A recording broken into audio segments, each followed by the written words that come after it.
একজন ভদ্রলোক এনজেপি স্টেশনে নেমে স্টেশনের বাইরে এসে ট্যাক্সির খোঁজ করতে লাগলেন। একজন ব্যক্তি ট্যাক্সি নিয়ে এগিয়ে এলেন। ভদ্রলোকটি বলল, আমি শিলিগুড়ি যাব, কত ভাড়া লাগবে? ট্যাক্সি ড্রাইভার বলল, অনেকটা পথ যেতে হবে দাদা, 500 টাকা ভাড়া লাগবে। ভদ্রলোকটি বলল, তোমরা এরকমই, এটুকু রাস্তা 500 টাকা ভাড়া চাইছো? ভাবছো আমি কিছুই জানি না? যাও যাও, তোমার মতো ট্যাক্সির দরকার নেই, আমি একাই হেঁটে যাব। এরপর ভদ্রলোকটি নিজের ব্যাগ হাতে ঝুলিয়ে নিয়ে যাত্রা শুরু করলেন। সেই ভদ্রলোকটি ব্যাগ নিয়ে কিছু দূর পর্যন্ত এগোলেন।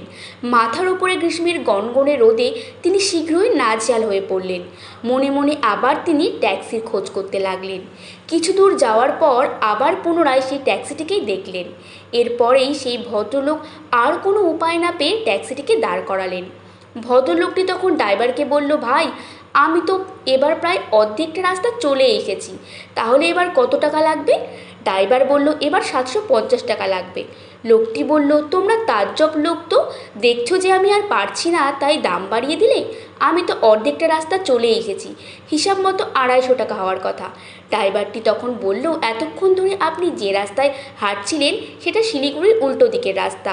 এই রাস্তা দিয়ে হাঁটলে আপনি শিলিগুড়ি নয়, জলপাইগুড়ি পৌঁছে যাবেন, তাই আপনি অর্ধেকটা রাস্তা উল্টো দিকে বেশি চলে এসেছেন, এই কারণেই আমি আগের থেকে 250 টাকা বেশি চেয়েছি।